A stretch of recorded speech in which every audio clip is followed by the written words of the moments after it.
amakhulu amathandathu anamashumi amahlanu anesibini afika amadlagusha kwelizwe abanga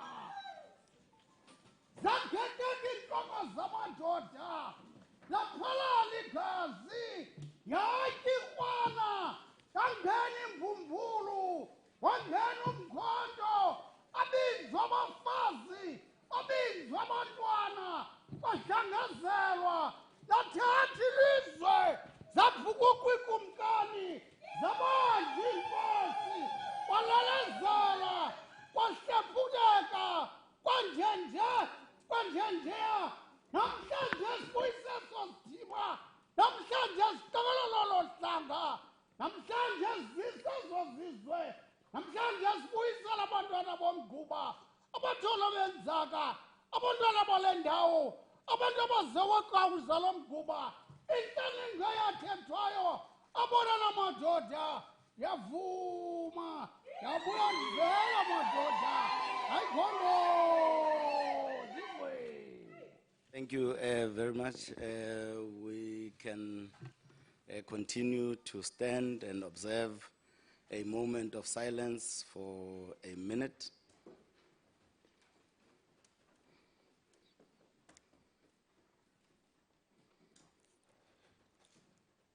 Thank you. We can take our seats.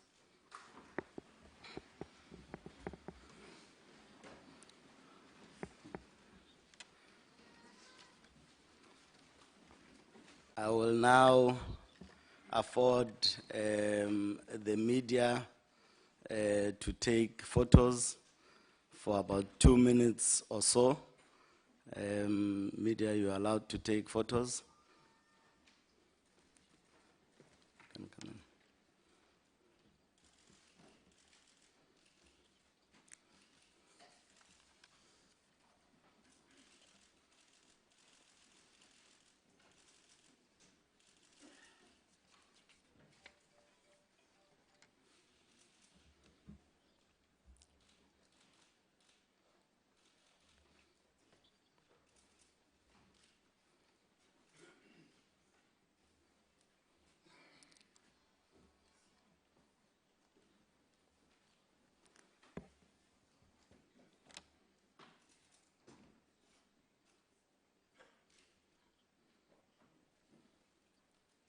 Thank you.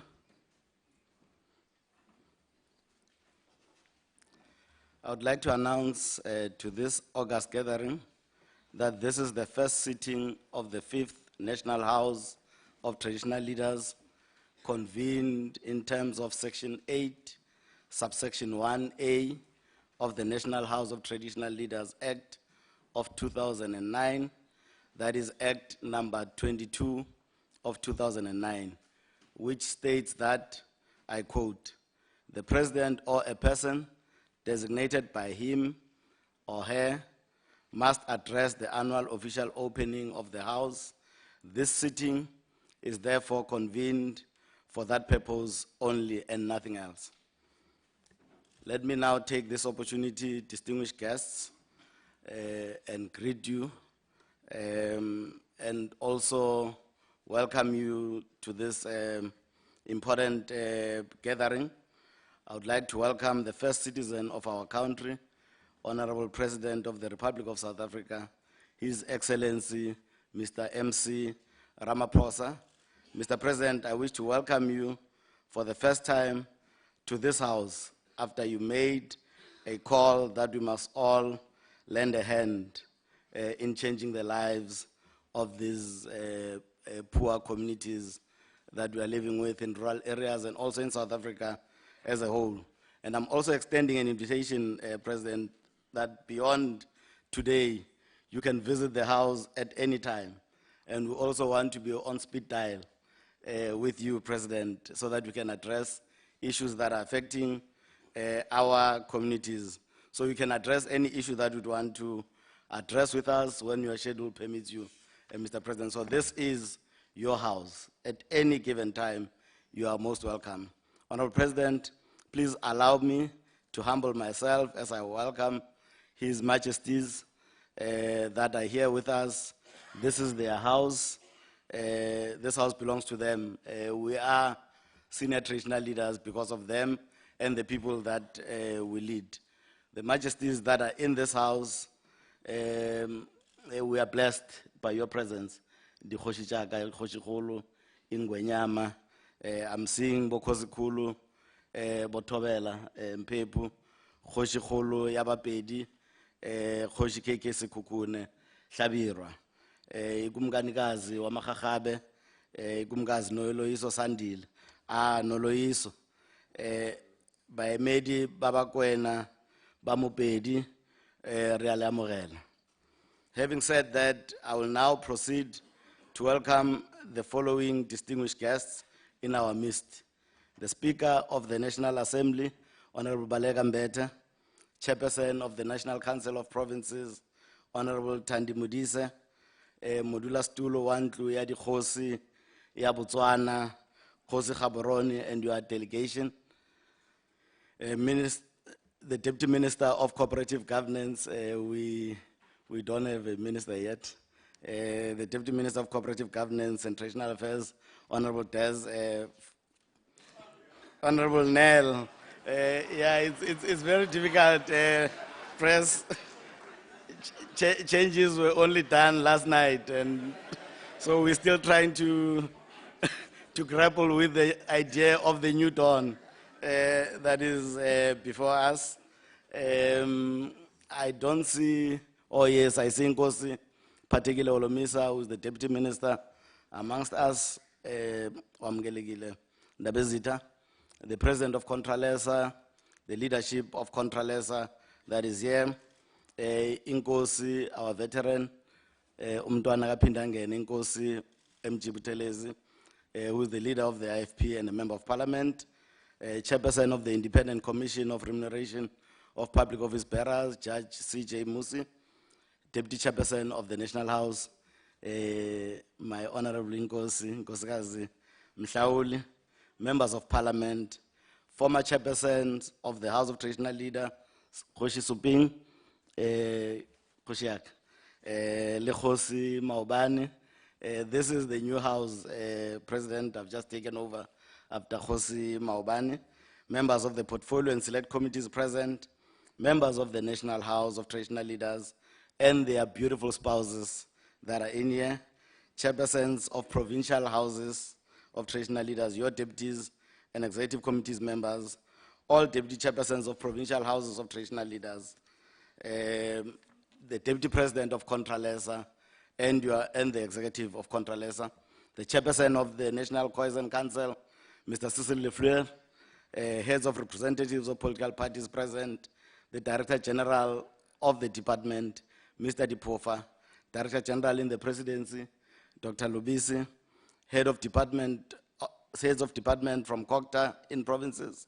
We also have in our midst heads of representatives of Chapter 9 institutions, representatives from business, representatives of faith-based organizations and traditional healers, officials, ladies and gentlemen, you are warmly welcomed to this august house. Your presence is appreciated indeed. Honorable President, may I have the honor of inviting you to the podium. It is time for you to usher in the new dawn in this house. Distinguished guests, please join me in welcoming His Excellency the President to deliver his annual address to the sitting of the House. We can all stand up.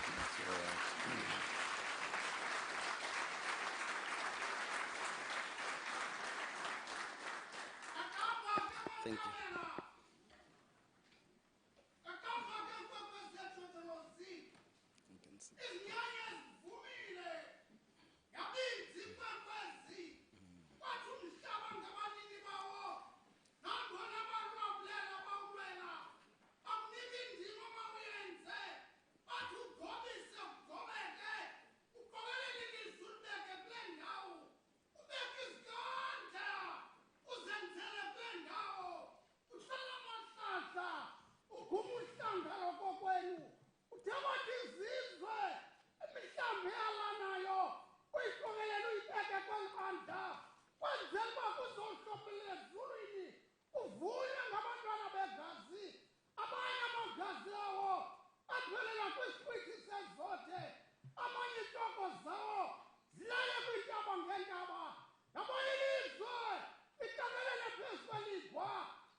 sibangisela nabantwana bekhaya asifuni idlala emakhaya asifuni igazi liphalalayo kweli lizwe siyijabalisela thina sakwenzela umila kwenkwezi sikhonzela isizukulwana sobawo yafuna uthetha hayi gogo.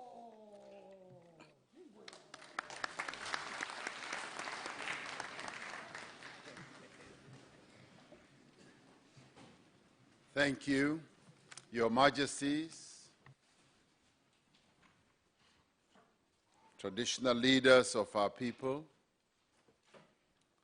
traditional leaders from the SADC region who have honored us with their presence here, Chairperson of the National House of Traditional Leaders, Nkosi Mahlangu, and Deputy Chairperson of the House of Traditional Leaders, and former Chairperson of the National House of Traditional Leaders, Khosi Maubane, Speaker of the National Assembly, Chairperson of the National Council of Provinces, Ministers and Deputy Ministers, Chairpersons of the Provincial Houses of Traditional Leaders and all traditional leaders, President of Contralesa, Khosi Mokoena, Chairperson of the Khoisan Council, Mr. Cecil Lefleur, leaders of the political parties, chairpersons of Chapter 9 institutions, directors general and senior government officials, esteemed guests and ladies and gentlemen and members of the media as well. I greet you this morning on behalf of the government of the Republic of South Africa. It is an honor and a joy to address the opening of the National House of Traditional Leaders. The institution of traditional leadership in our country is the bedrock of South Africa's constitutional democracy. As we drafted our constitution, we were acutely aware that one of the institutions that we needed to embed in our constitution was the institution of traditional leadership. And we sought, as we drafted the constitution, to ensure that we safeguard this institution that has been not only the pillar and the bedrock of our people's traditions and lives, but we knew that we needed to make sure that it becomes part and parcel of the new democracy that we were crafting.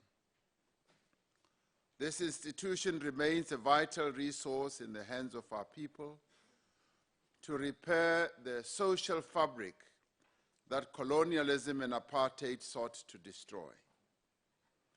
It remains a potent instrument bequeathed to us by our ancestors, our forebears, to achieve accelerated, inclusive, and social and economic development.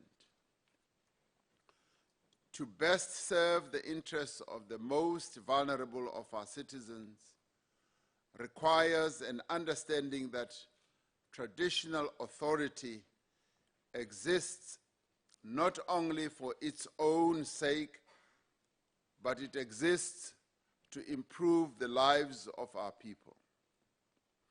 It requires that we affirm and support the historical and contemporary interdependence between our kings, our queens, and chiefs, and the people that they lead. This relationship of mutual interdependence between the ruler and the ruled is captured in the ancient saying, Inkosi, yinkosi ngabantu. Khosi ndi khosi ngabantu. Khosi ki khosi kabantu. This means that for traditional authority and government not to become despotic or tyrannical, the legitimacy and authority must be derived from satisfying the aspirations of those who are governed. To succeed, we look to traditional leaders to be active defenders, active promoters of democracy, and that they should also be agents of inclusive development. We look to them to be attentive and responsive to the cries of abused women, young people who are losing hope because of lack of training and work opportunities, and elderly citizens who live in constant fear of violent criminals. We look to this House to work with government and other social partners to build a capable developmental state that will deliver the basic necessities of life to our people, such as clean water, sanitation, clinics, tarred roads, especially to those who live in our most remote rural villages. We look to traditional leaders to mobilize our communities in the fight against poverty, inequality, unemployment, disease, and illiteracy. This is the task that we believe our traditional leaders are best suited to execute, because they are the ones who are closest to our people on the ground, in the villages, and in all other areas where our people live. Like traditional leaders of days gone by, we look to traditional leaders to take a lead also in promoting education, to promoting industry and commerce in the communities where our people are. They should be the real activists in making sure that there is development in their areas. We look to you to resist any attempts to alienate you from the very people on whose behalf you lead. Where there are attempts to have you alienated and separated from our people, we will help you and join you in resisting those attempts. We look to you to exemplify a courageous and patriotic leadership that is motivated and driven solely by the ideal of a better life for all our people. Because our people still yearn for justice, and because our people still yearn for peace and fulfillment, we need servant leaders, leaders who see themselves as the servant of our people, like Inkosi uJongintaba Dalindyebo, like Inkosi uNelson Mandela, like Inkosi uAlbert Luthuli.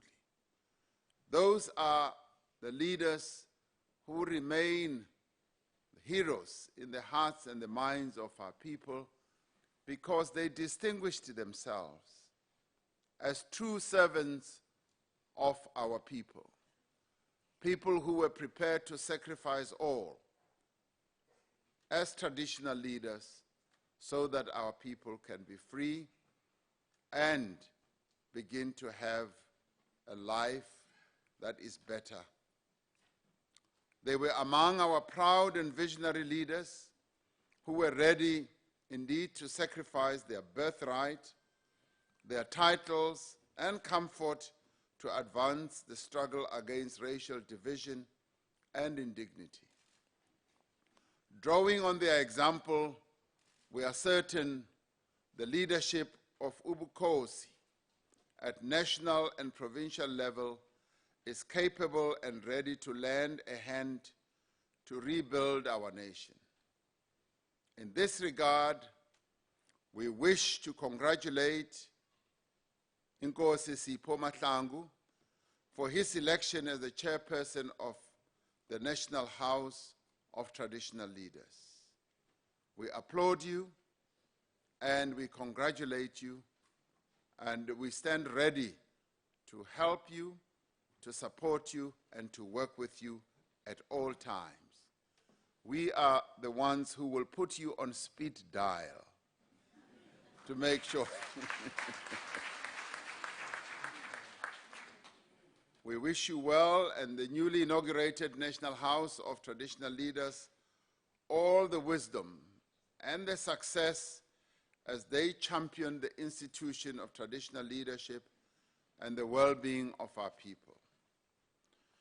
We also congratulate the leaders who have been elected to lead the various provincial houses of traditional leaders. Those leaders continue to make traditional leadership in our country vibrant, alive, and relevant, and ready to serve our people.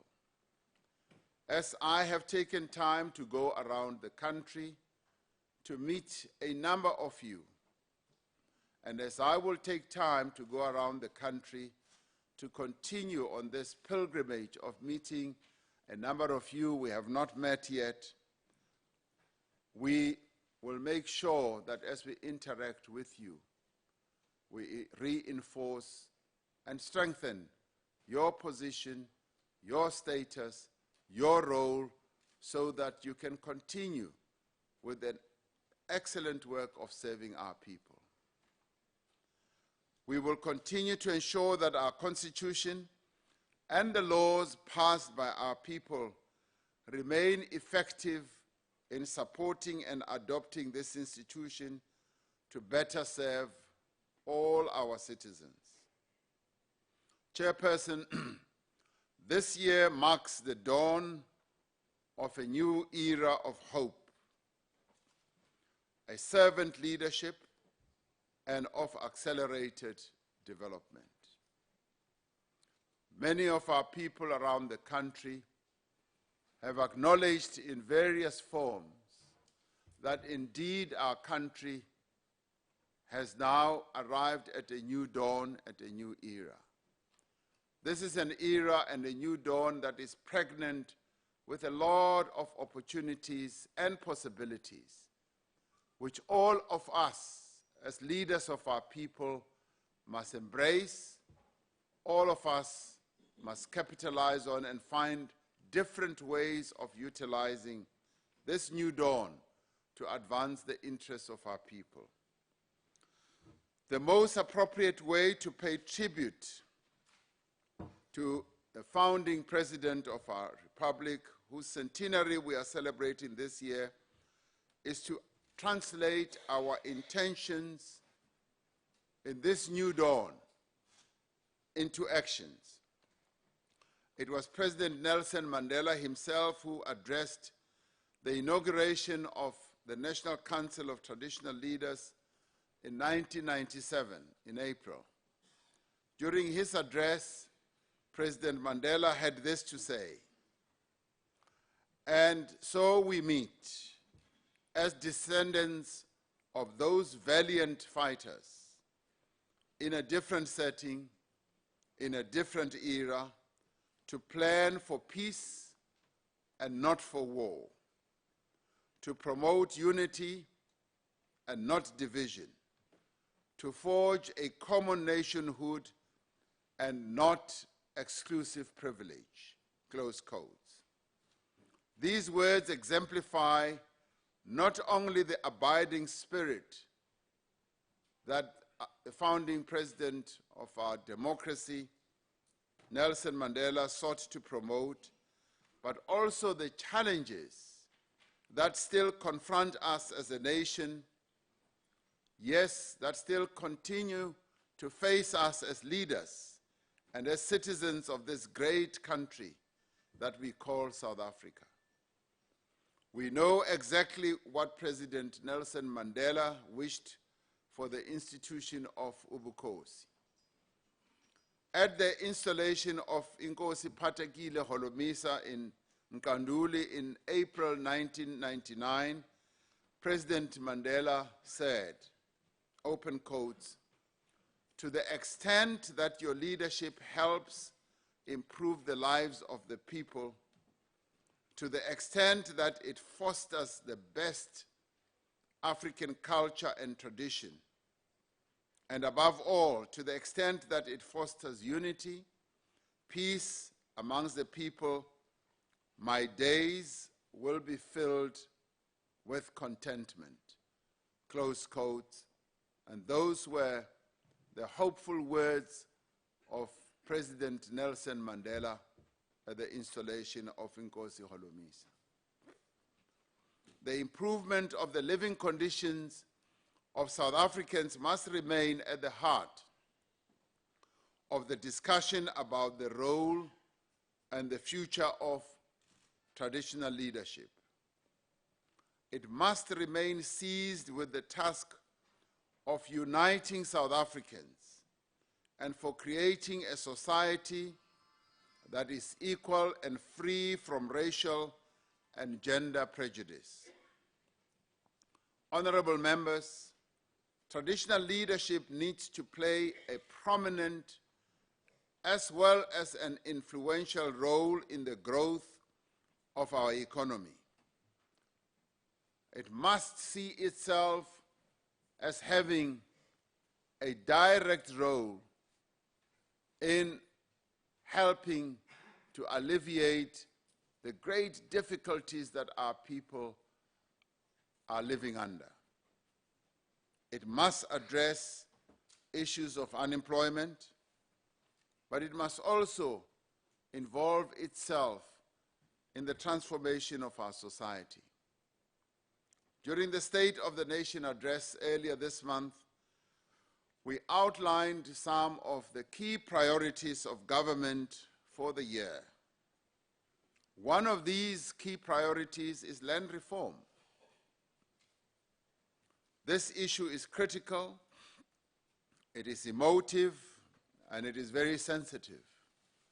But it is at the same time an issue that is steeped in the history of our country, but it is also an issue which has brought a great deal of pain and suffering to many of our people. Land dispossession is a defining feature of colonialism and apartheid in South Africa. Land hunger amongst Black South Africans continues to be genuine and pressing. It is urgent, and it is a matter that has to be resolved with great urgency. The time has arrived that we act decisively to resolve this matter. There are those who think that we can leave this matter for later attention. But I can say now that this matter needs to be attended to immediately with the greatest of urgency. It is so because we need to repair the damage that was inflicted upon our people. I was saying to someone the other day that I do not know many Black people who have not been affected by the devastation that was imposed on our people through land dispossession.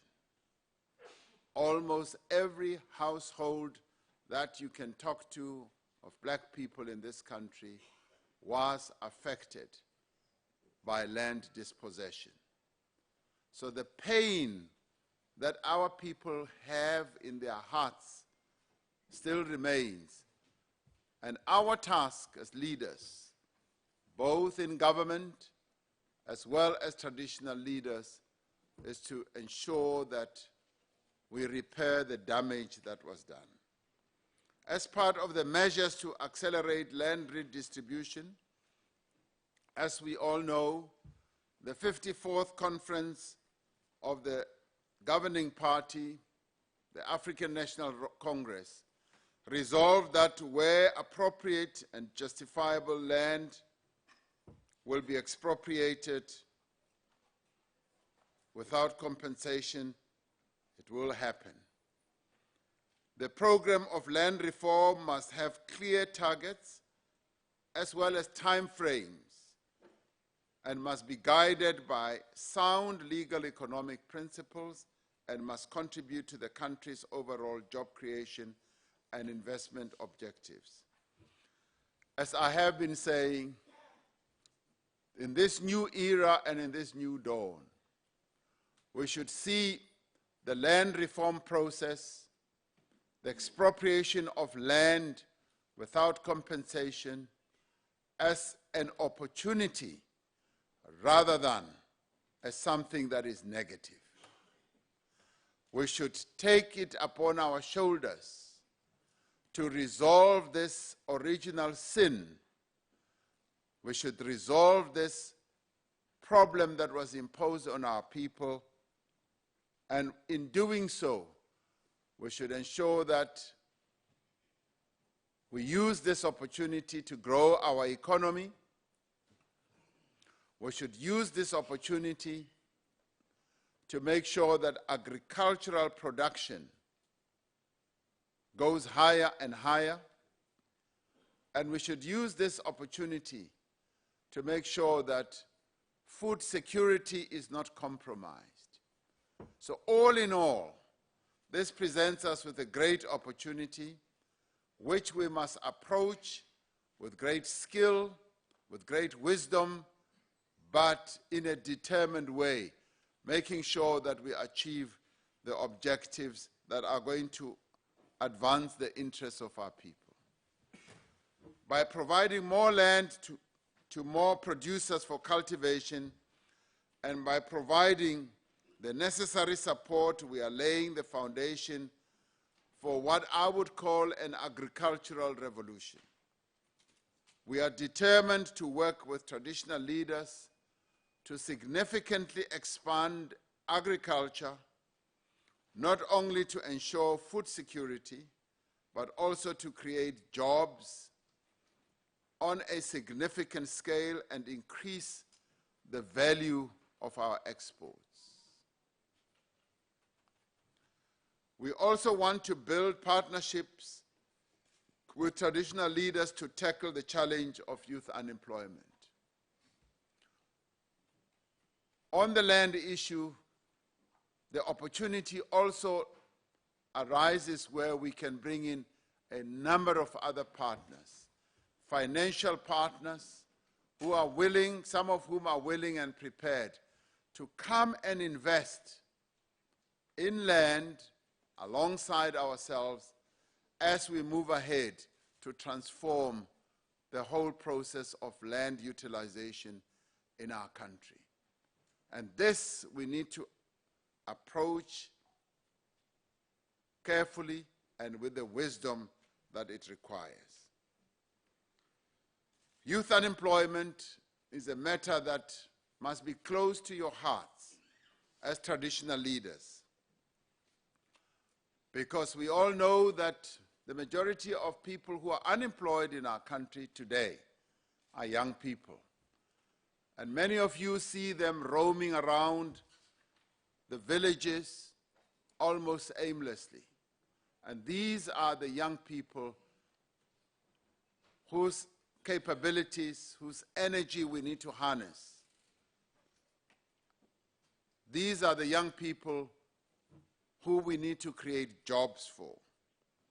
We therefore need to create opportunities for all these young people, whether through education, through internships, learnerships, or employment.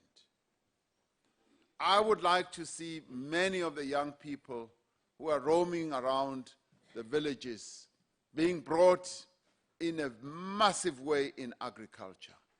As we embark on this agricultural revolution, the young people of our country must be the agricultural revolutionaries that we have been looking for.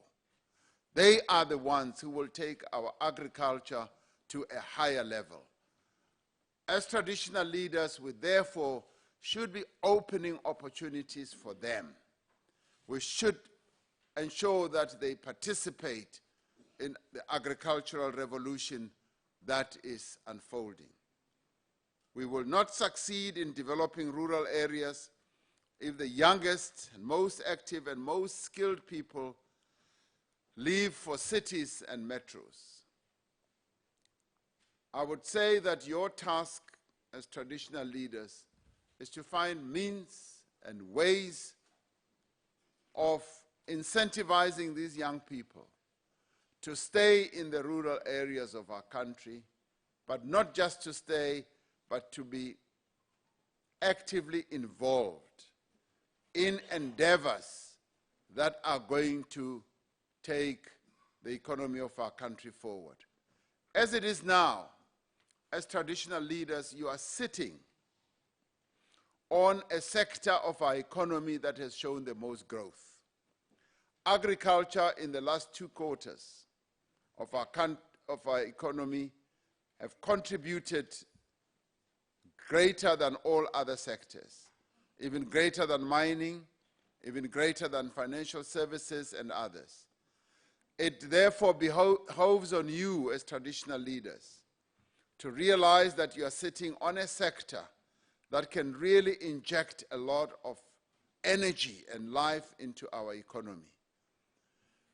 Agriculture contributes about 32% for the GDP on the whole African continent. But when we look at our own country, it contributes far less than that. Herein lies an opportunity as we move forward with land reform, as we move forward with a greater focus on agriculture. Herein lies an opportunity for all of you who are closer to the land to utilize this opportunity to catapult agriculture to a much higher level and a greater contributor to the economic fortunes of our country. So as they say, you are literally sitting on a gold mine. I call this a great agricultural gold mine as traditional leaders, and we want you to participate in this agricultural revolution to take our country forward and to move South Africa into this new dawn that we've been talking about. What it means is therefore that we must create great opportunities for these young people in agriculture, viable careers for them, but it also means that we must engage them. We must talk to these young people and clearly show them the wonderful opportunities that lie there for them. We need, yes, as government, to improve and properly resource TVET colleges and other training institutions, particularly in rural areas. Some of the old agricultural colleges were closed, and we would like to see those colleges being opened so that they can train our young people. And this is where you as traditional leaders could also play an important role. We need to identify investment opportunities in the rural areas, in small towns, and ensure that we use local suppliers and labor when building infrastructure like roads, dams, energy projects, schools, and clinics. We also need to ensure that there is support that we provide yes, to small businesses and cooperatives that are not only confined in urban areas, but extend also to those people who are business-oriented in the various parts of our country, but especially in rural areas. The national chairperson of the ANC and I were, as we were flying around the country visiting you, Your Majesties, we were quite concerned and depressed as we saw a number of areas in our country lying fallow. Many tracts of land in our country we found lying fallow, not having been planted in the summer season. And we wondered to ourselves, why are we leaving the land in our areas, in traditional areas where our people live, to lie fallow without being worked? And as we flew over many of these areas, we saw a great opportunity. And this is precisely the opportunity I'm talking about, that a great revolution can actually commence.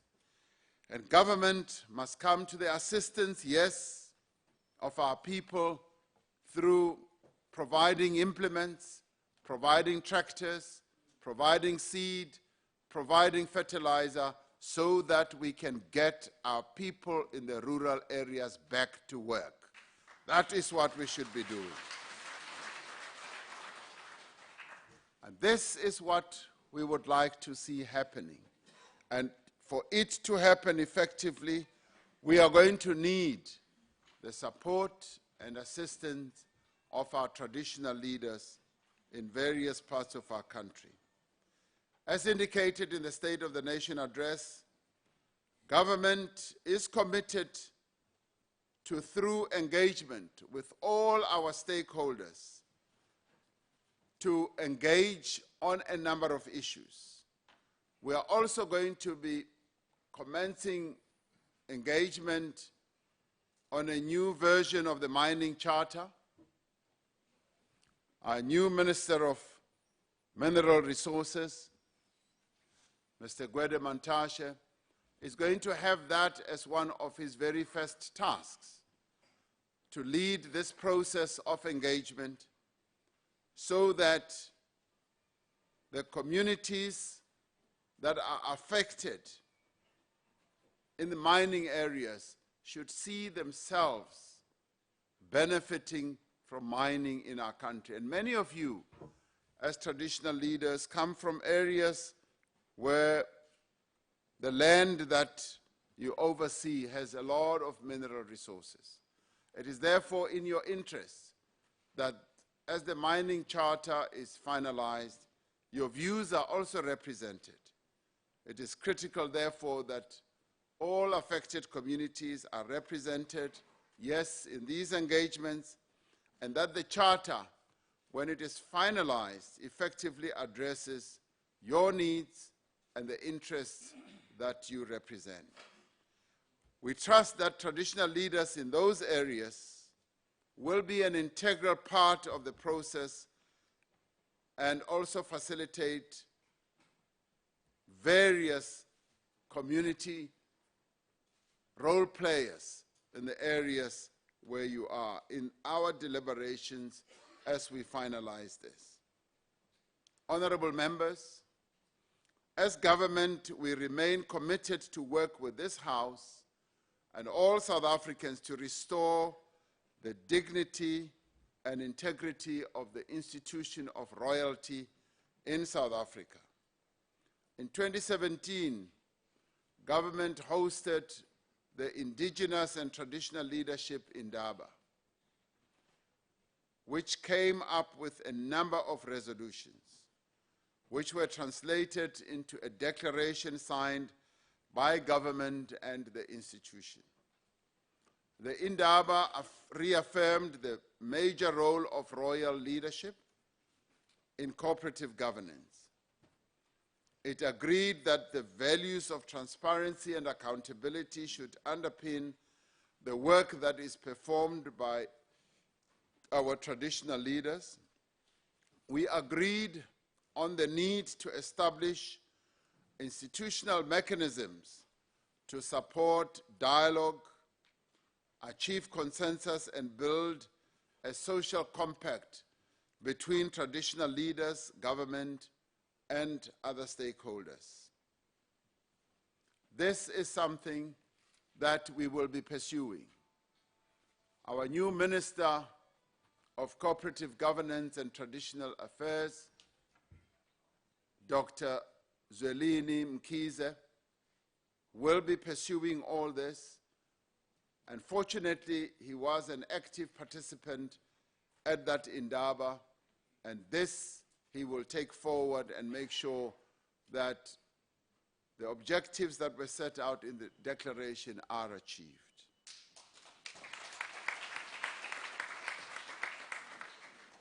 Honorable members, I am aware that the Traditional Courts Bill is currently before Parliament.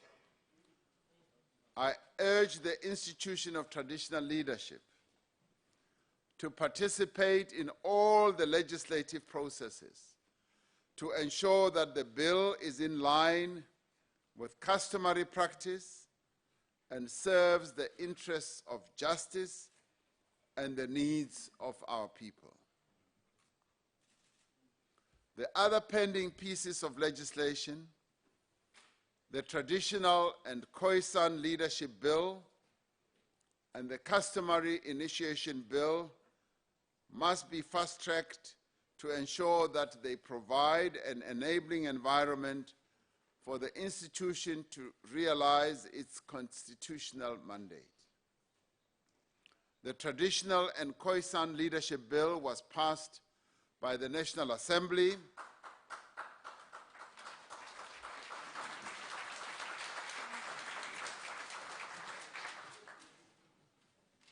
so that is now done and dusted, and in many ways that is why the Speaker of the National Assembly is also here, so that she can get that applause from you.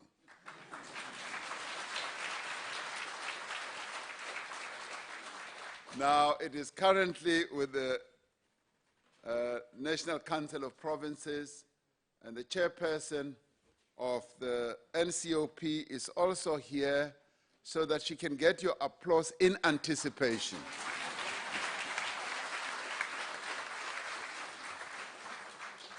The bill will provide for statutory recognition of Khoisan communities and leaders while making provision for structures that will serve the interests of Khoisan communities.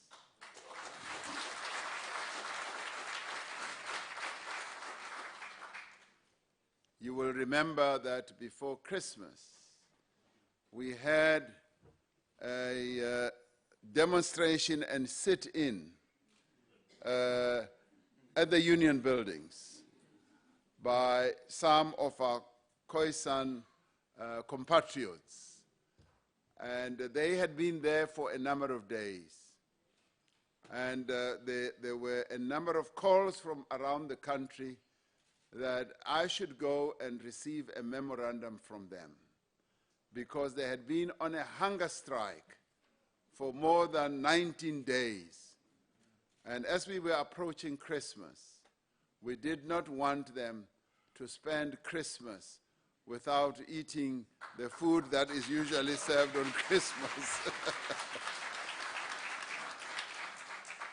So we were happy that we took the memorandum and they promptly started to eat. So we are very happy that our Khoisan compatriots did not starve to death. We would never have wanted that to happen. A commission on Khoisan matters will be established to assist government with the recognition process.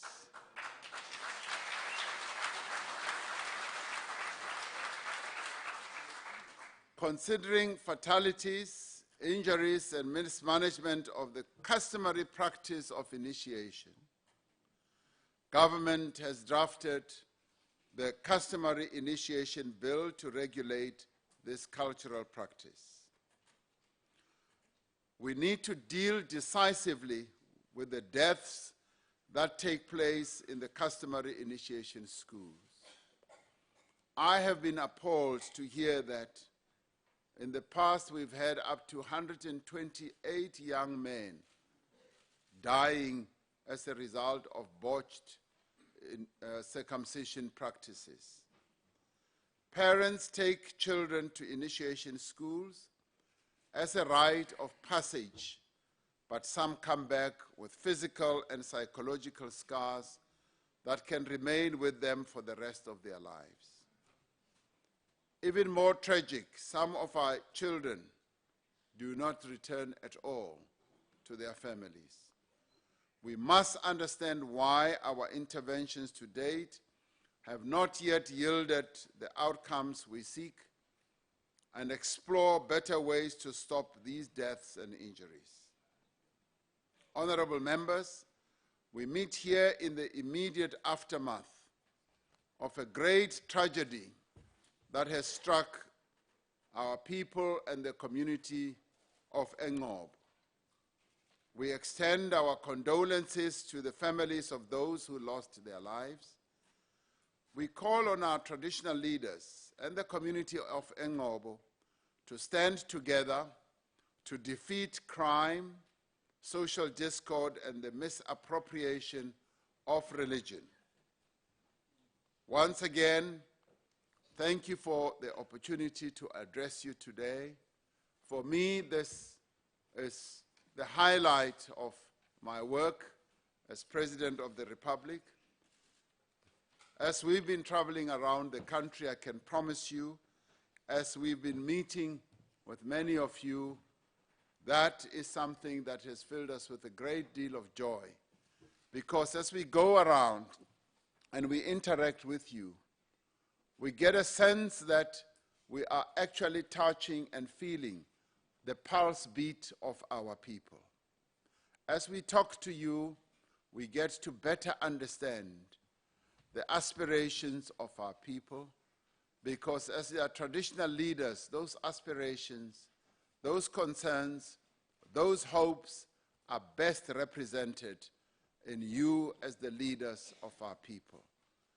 So as we go around paying our respects to you and those that we have not yet come around to, we will do so in due time. You honor us by receiving us in your palaces and your areas, and we thank you dearly for that. And as I stand here, I see a number of those who I have met, together with the other leaders of the governing party, and we thank you dearly for opening your arms and your hearts, and by so doing, we also know that you are opening the hearts and the arms of the communities that you lead. And we thank you also for having declared very openly to us that you are prepared to deal with whatever challenges that there may be through dialogue, through collaboration, through working together. Because this is the era of us all as South Africans to work together. And for us, there can be no greater joy than to know that the traditional leaders, the natural leaders of our people, are prepared to work with us. We, the elected leaders, you as the natural and traditional leaders, you are prepared to work with us, and we thank you for this. We will promise that we will continue to engage with you. We will continue to work with you. We will continue to seek to find solutions to whatever problems that may arise. For problems will always arise, but we should never see them as problems, but we should always see them as great opportunities to resolve difficulties. Let us see problems as opportunities rather than difficulties. That I urge you that we should do together.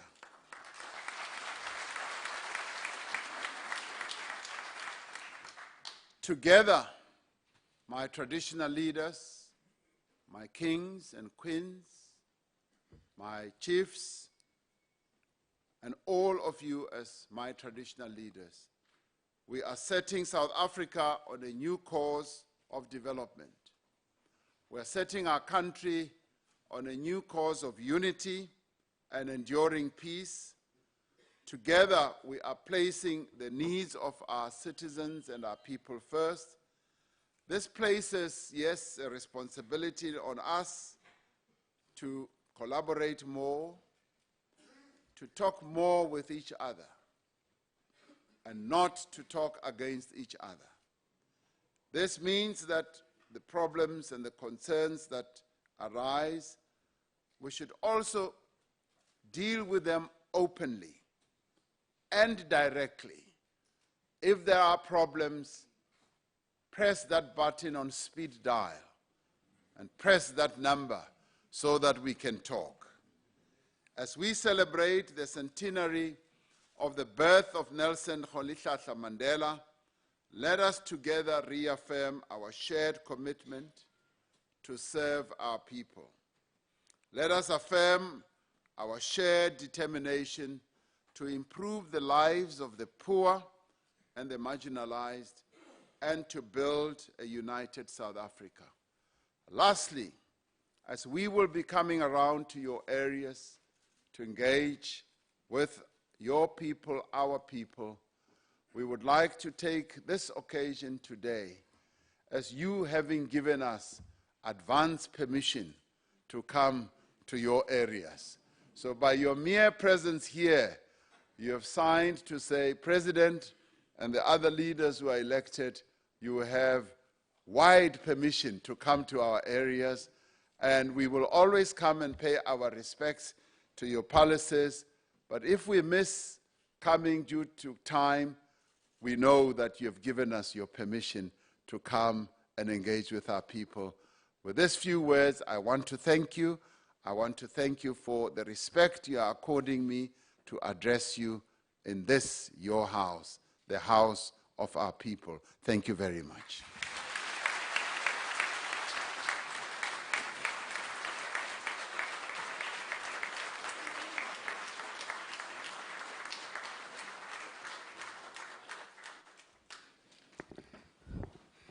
Thank you, Honorable President, for a wonderful speech.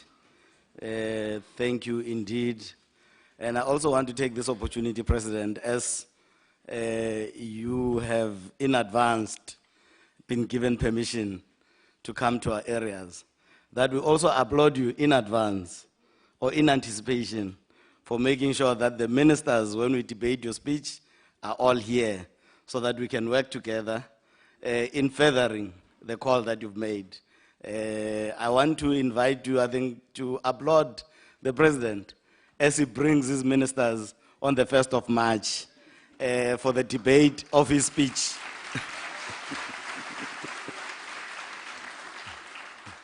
So I wish to invite all of you to the debate of the President's speech on the 1st of March in this chamber, starting at 10. And we expect our guests to be seated from 9 o'clock.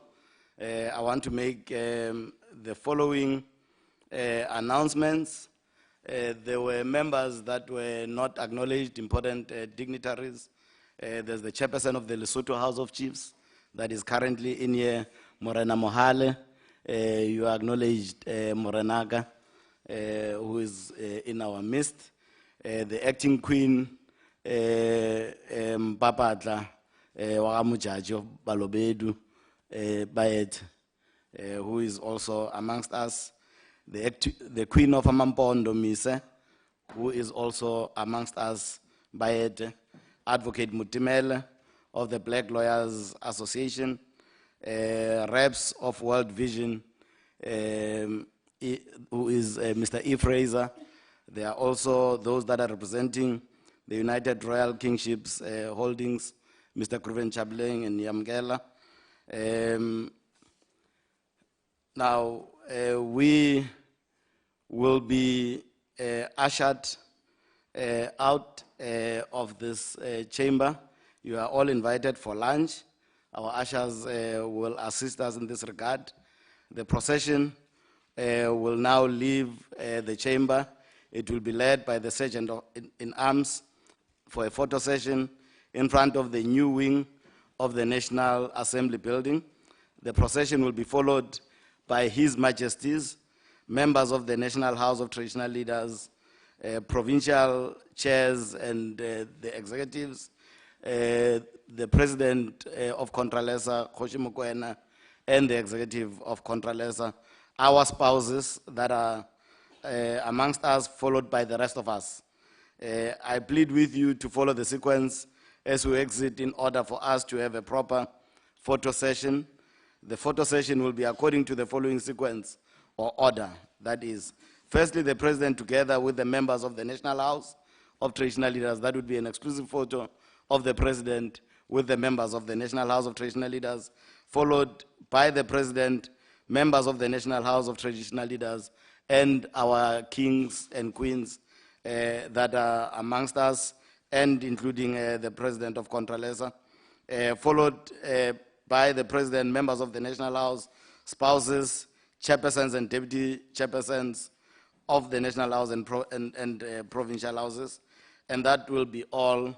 Let us all follow the sequence. The rest of us, may we please be seated and allow the procession to leave the chamber. The ushers will assist us. We have now come to the end of this session. The House is adjourned till further notice. Thank you.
McKinsey issuing a written confirmation of our satisfaction with the relevant services to be performed by Trillion to McKinsey, the correctness of the amount to be invoiced.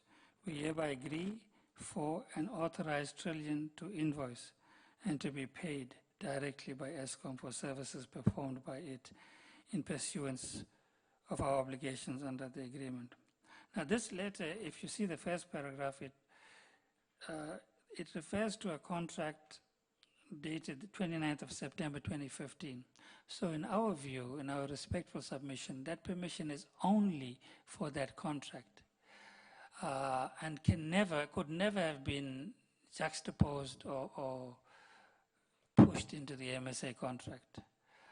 But having said that, honorable members, the evidence is quite clear that even on that corporate plan contract where Trillion got that 30.666 million, they worked totally independent of each other in ESCOM. So there was no oversight by McKinsey over Trillion. Trillion worked directly under the office of the CFO, Mr. Anod Singh, and most of the work was managed by Mr. Prish Kavanda. And that payment as well for that portion of the work is irregular, the 107 million. Because what ESCOM did was that they just jumped into boxes that were convenient.